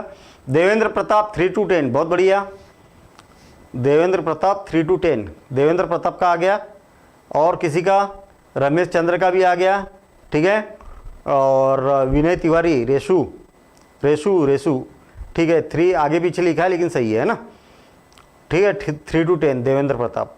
पप्पू कुमार 3 to 10, ठीक है, सबके आंसर सही है, आरती कुमारी का भी सही है, ठीक है। अब अगला क्वेश्चन देखते हैं हम। मेरे ख्याल से मज़ा आ रहा होगा, है ना? आप खुद ही बना रहे हैं ना फटाफट question. Sir I am a new student, Rahul Vishwakarma. आपको मैं ये बता दूं कि जो भी न्यू स्टूडेंट है, एक तो चैनल को सब्सक्राइब कर दीजिए, और साथ ही साथ में उसमें जितने भी वीडियो है ना सेट से रिलेटेड, आप एक बार पूरे देख लीजिए। अगली क्लास परसों होगी, तो तब तक आपका पुराने वीडियो देख लेंगे, सारी बातें समझ में आएगी, ठीक है ना। प्रश्न 1 में दिए गए समुच्चय के युग्म का सर्वनिष्ठ समुच्चय ज्ञात कीजिए। सर्वनिष्ठ ज्ञात करना है भाई, समुच्चय क्वेश्चन नंबर 1 का सर्वनिष्ठ ज्ञात करना है, ठीक है। क्या ज्ञात करना है? सर्वनिष्ठ ज्ञात करना है। सर्वनिष्ठ मतलब ऐसे अवयव जो ए में भी है और बी में भी है, उभयनिष्ठ जिसको बोला जाता है ना। सर्वनिष्ठ, यहां पर सम्मिलन को मैं काट देता हूं और सर्वनिष्ठ निकालना है, सर्वनिष्ठ, ठीक है, पहले का ही। अब ये फटाफट करिए, ठीक है ना, क्योंकि सर 26 एंड क्यों लिखा है? 26 टू सुनील कुमार क्या बोलना चाह रहा है भाई? 26 एंड मतलब क्या होता है? ये तो स्पष्ट कीजिए पहले, क्या बोलना चाह रहे हैं, ठीक है। इंग्लिश ZHG, ये क्या है? ये बात समझ में नहीं आ रही सुनील कुमार, ठीक है। आगे देखिए, सर्वनिष्ठ बोला है मतलब आपको ऐसे अवयव ढूंढना है X इंटरसेक्शन Y, जो ये इसमें भी है और इसमें भी है, तो 1 और 3 दोनों में है, तो 1 और 3 दोनों में आ जाएगा। फटाफट आपके आंसर आना चाहिए भाई। सेकेंड आपको ऐसे अवयव ढूंढना है कि जो दोनों में है, तो 1 3 बहुत बढ़िया। बीके कुशवाहा का आंसर आ चुका है, और ये है ना, इसमें क्या आ जाएगा? ये intersection B is equal to second में कौन सा अवयव ऐसा है कि जो दोनों में केवल यही है, तो ये आ गया, ठीक है, बहुत बढ़िया। Dinesh Kumar sir class 10th का लाइव होगा ही, नेक्स्ट में होगा। तिवारी, ये बहुत बढ़िया, सभी का आंसर ये आ रहा है, ठीक है। थर्ड में पहले तो ये इज इक्वल टू क्या है, ये इज इक्वल टू देख लेते हैं हम। एक प्राकृत संख्या है और 3 का गुणज है। 3 का गुणज है मतलब 3, 6, 9, 12 और dash dash dash dash continue. और ये क्या है, एक संख्या 6 से कम, एक प्राकृत संख्या मतलब 1, 2, 3, 4, 5 और ये 6 से कम एक प्राकृत संख्या। दोनों में उभयनिष्ठ कौन है, आया क्या किसी का आंसर? बहुत बढ़िया, 3, 3। देखिए दोनों में उभयनिष्ठ कौन है, 3 है। तो तीसरे का क्या हो जाएगा, थर्ड का क्या हो जाएगा, ये intersection B is equal to क्या हो जाएगा, ओनली 3। ठीक है ना, समुच्चय के रूप में इसको अंदर लिखना है। ठीक है, 3, 6, 9 क्यों आ रहा, 3, 6, 9 कहाँ आ रहा? इसमें 6 है क्या, दोनों में नहीं है, 9 दोनों में है क्या, नहीं है, तो 3, 6, 9 क्यों आएगा? रंजन कुमार 3, 6, 9 क्यों आएगा, नहीं आएगा। ठीक है, केवल 3 आएगा। बहुत बढ़िया, बहुत बढ़िया। दिनेश कुमार, सुमन कुमार, रंजन कुमार, अब सही है, सुमन कुमार। ठीक है, मानस तिवारी, सबके आंसर सही है। आरती कुमारी आंसर क्या, 6 क्यों लिख रहे, चौथे का लिख रहे? चलिए आरती ने अगला क्वेश्चन कर दिया भाई। ठीक है, 1 से एक प्राकृत संख्या है और 1 से बड़ी है। क्या 1 से बड़ी मतलब 2, 3, 4, 5, 6 या 6 से छोटी भी है, 6 भी है और 6 से छोटी भी है। ठीक है, 1 से एक प्राकृत संख्या है जो क्या है, 6 से बड़ी है, तो मतलब 7, 8, 9 और 10 आएगा क्या, नहीं, 10 से छोटी बोला है। ठीक है, दोनों में उभयनिष्ठ कौन है, फटाफट आंसर बताइए भाई, कौन सा है? Fourth question. 1 से एक प्राकृत संख्या, 1 से बड़ी और 6 से छोटी, 2, 3, 4, 5, 6। ठीक है, 6 से बड़ी और 10 से छोटी। फोर्थ का क्या आएगा, ये इंटरसेक्शन बी। फटाफट इसका आंसर बताइए, फोर्थ का आंसर बताइए। रमेश चंद्र कुशवाहा 6 है क्या दोनों में? बिल्कुल नहीं है, यहां पर इक्वल नहीं लगा, ये याद रहे भाई, 6 से बड़ी बोला है। फटाफट बताइए, बिल्कुल गलत है। 6 बिल्कुल गलत है। 3 आ रहा तो ये भी गलत है, 3 दोनों में है ही नहीं, नहीं बिल्कुल नहीं। हाँ, दिनेश कुमार का आंसर सही आ गया, रिक्त, और रजत कुमार का भी आंसर आ गया रिक्त। ठीक है, ठीक है, रिक्त आएगा। ठीक, ठीक है, देखिए रिक्त मतलब इसको आप 5 से बोल सकते हैं या तो फिर ऐसा भी आप इसको दर्शा सकते हैं, दोनों तरीके इसके होते हैं। चलिए ठीक है, ठीक। अब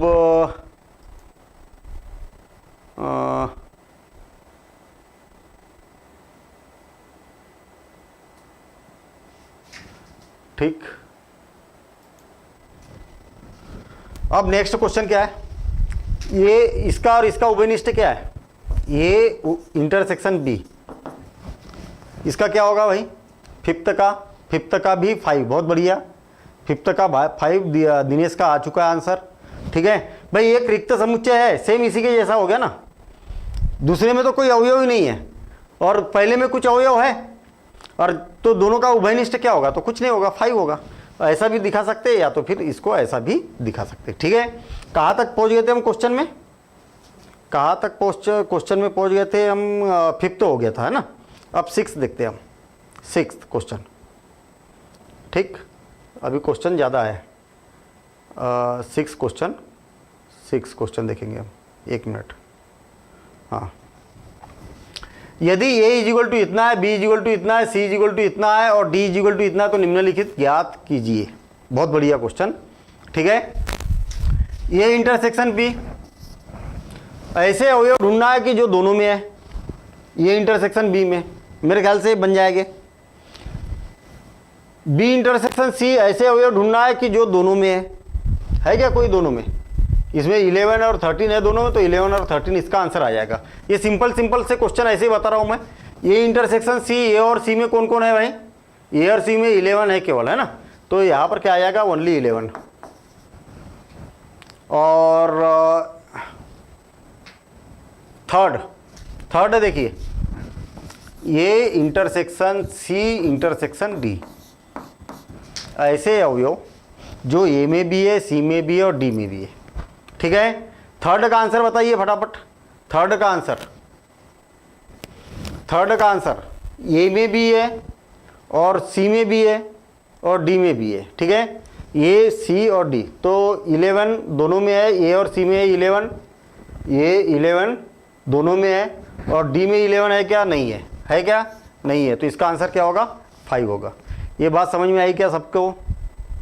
सेकंड का 11 और 13 क्यों लिख रहे हैं, 9 और 11 क्यों लिख रहे हैं? 5 आएगा। बहुत बढ़िया रंजन कुमार, 5 क्यों आएगा 5? पहले तो आप ए इंटरसेक्शन सी लिखिए। तो ए और सी में कौन है? दोनों में ए और सी में 11 है केवल, है ना। और फिर ए इंटरसेक्शन सी और फिर इंटरसेक्शन डी, ऐसा बोल सकते हैं आप, is equal to A intersection C कितना है? 11 और इंटरसेक्शन डी में कौन है?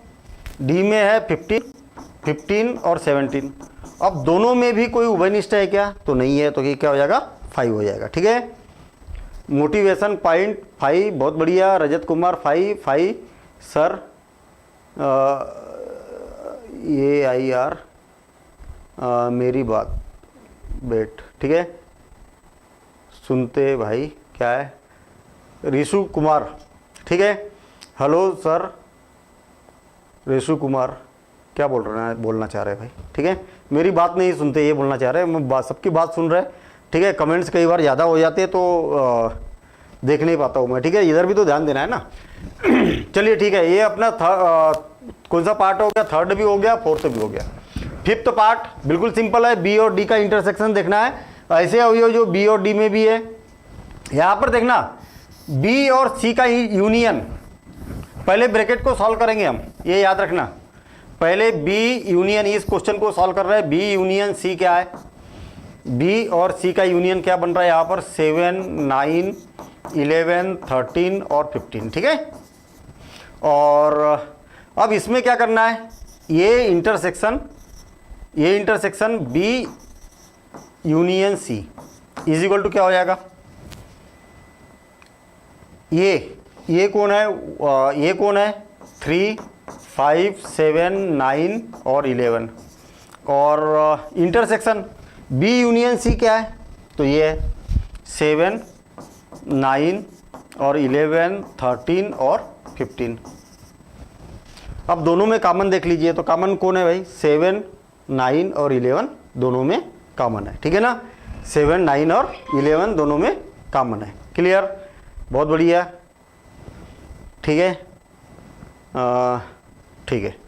अब नेक्स्ट, ये इंटरसेक्शन डी बिल्कुल सिंपल है, ए और डी में कॉमन देखना है आपको। सेम ऐसे ही पहले बी यूनियन डी निकाल देना है, दोनों के अवयव को लिख देना है इसी के जैसा, और फिर उसको ए के साथ में इंटरसेक्शन करना है। क्लियर? यहां पर देखिए ये वाला, ये इंटरसेक्शन बी निकालना है, ये इंटरसेक्शन बी निकालना है, इसको करते हैं हम सॉल्व, है ना। पहली बात तो ये इंटरसेक्शन बी कौन है,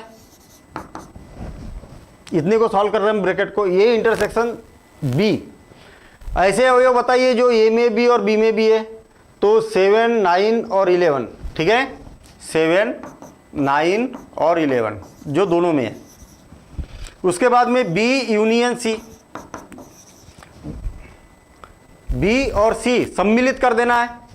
7, 9, 11 और 13 और 15 दोनों को क्या कर दिया हमने? सम्मिलित कर दिया। अब क्या करना है? दोनों का इंटरसेक्शन करना है। तो ये इंटरसेक्शन बी और इंटरसेक्शन बी यूनियन सी, मतलब इसमें और इसमें जो भी अवयव है उसका इंटरसेक्शन करना है, मतलब जो दोनों में उभयनिष्ठ अवयव है, और वो कितना हो जाएगा? 7, 9 और 11, ठीक है। Sandeep, because I am not able to join live class का नेटवर्क कनेक्शन प्रॉब्लम। तो आप बाद में भी कर सकते हैं भाई, ठीक है ना। संदीप प्रताप, नेटवर्क का प्रॉब्लम है तो चलिए ठीक है। अब आगे क्या है? हाँ, आगे क्या है? अगला क्वेश्चन देखिए, ये यूनियन डी करना है। पहले ए और डी को सम्मिलित कर देना है और बी और सी को सम्मिलित कर देना है, और जो दोनों में उभयनिष्ठ रहेगा उन अवयवों को हमें लिखना है। तो ये क्वेश्चन अपने यहाँ पर कंप्लीट होते हैं। हमने यहाँ पर कुछ 60 में किए क्वेश्चन, ठीक है ना। यदि मान लिया जाए कि कोई क्वेश्चन आपसे नहीं बनता है तो नेक्स्ट क्लास में ज़रूर आप उसका कमेंट्स करेंगे, ठीक है, और आप आंसर मैच करते हुए देखेंगे। अगर नहीं बनता है तो नेक्स्ट क्लास में आप इसके क्वेश्चन पूछ सकते हैं, ठीक है। हम नेक्स्ट क्वेश्चन पर जा रहे हैं, सेवेंथ क्वेश्चन। सेवेंथ क्वेश्चन भी बिल्कुल सिंपल है।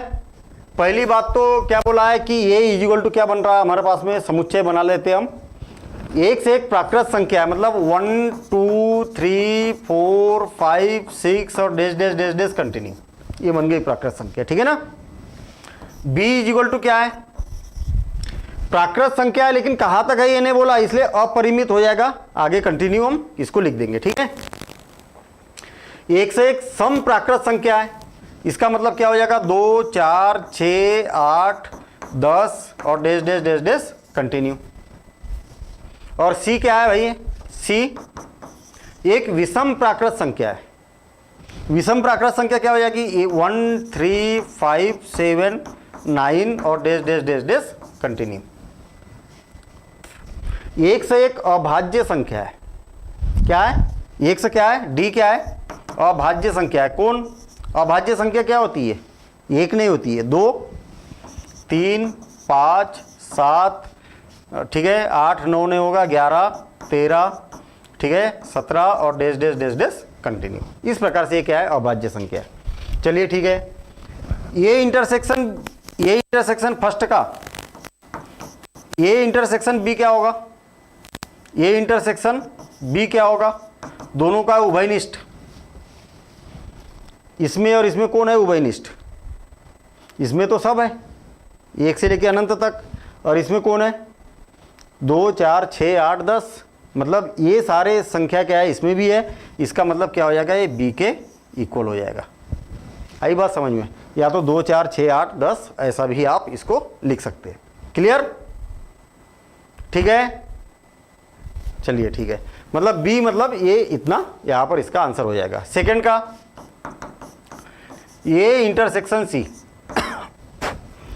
ये और c में कौन उभयनिष्ठ है, तो इसमें 1 3 5 7 9, तो इसमें भी 1 3 5 7 9 है, तो इसका मतलब क्या हो जाएगा, ये c के बराबर ही हो जाएगा, या तो फिर आप इस समुच्चय के रूप में भी लिख सकते हैं, ठीक है ना। थर्ड में क्या बोला है, ये इंटरसेक्शन d, ये और d, देखिए 2 3 5 अभाज्य संख्या, इसमें भी अभाज्य संख्या है, ठीक है। तो ये intersection d is equal to क्या हो जाएगा, d के ही इक्वल हो जाएगा। चलिए ठीक है, थर्ड भी हो गया। अब fourth, b intersection c, b में सम संख्या है, c में विषम संख्या है, तो कोई भी संख्या b इंटरसेक्शन c में कोई भी उभयनिष्ठ नहीं है, मतलब क्या हो जाएगा, 5 हो जाएगा, ठीक है। यहाँ पर आंसर आते जा रहा है। आरती क्या है भाई, आपस में बात न करे भाई, रेसु कुमार, ठीक है, आपस में बात न करे, इधर ध्यान दे जरा। फोर्थ हो गया, फिफ्थ देखते हैं हम, बी इंटरसेक्शन डी, बी और डी में कौन कौन उभयनिष्ठ है, तो केवल यहाँ पर क्या होगा, ये सम संख्या है और ये क्या है, अभाज्य संख्या है, तो फिफ्थ में आ जाएगा बी इंटरसेक्शन डी बोला है ना, B intersection D is equal to, देखिए ये क्या है, सम संख्या है, कौन सा, बी इंटरसेक्शन डी, हाँ, ये क्या है, अभाज्य संख्या है। याद रखना, दो ऐसी अभाज्य संख्या होती है जो सम संख्या होती है, एकमात्र दो ऐसी अभाज्य संख्या है जो क्या है, सम भी है, इसका मतलब केवल दो ही इसमें उभयनिष्ठ होगा, तो ये क्या हो जाएगा, 2 आ जाएगा यहाँ पर, है ना। चलिए ठीक है, फिफ्थ हो गया। अब सिक्स्थ, सी इंटरसेक्शन डी, सी और डी में कौन कौन होगा उभयनिष्ठ, ठीक है, तो याद रहे सी इंटरसेक्शन डी, सी में और डी में कौन उभयनिष्ठ है, देखिए एक तो 2 नहीं है, बाकी के जितनी भी अभाज्य संख्या है वो सारी की सारी संख्या इसमें उपस्थित होगी, क्योंकि अभाज्य संख्या सदैव क्या होती है, विषम होती है, केवल 2 को छोड़कर। ये अभाज्य संख्या है और ये विषम संख्या है, तो 2 को छोड़कर सारी की सारी अभाज्य संख्या विषम संख्या ही होती है। इसका मतलब क्या हो जाएगा, 3 5 7 और 11 और dash dash dash dash continue, ठीक है। तो इस प्रकार से यहाँ पर अपना ये क्वेश्चन भी कंप्लीट होता है। ठीक है, तो यहाँ पर हम क्लास एंड कर रहे हैं और काफ़ी लंबी क्लास हो गई है ना, तो बाकी के क्वेश्चन नेक्स्ट क्लास में मिलेंगे और नेक्स्ट क्लास में ये एक्सरसाइज कंप्लीट करेंगे और नेक्स्ट का बेसिक भी हम वहाँ पर समझेंगे। ठीक, थैंक यू।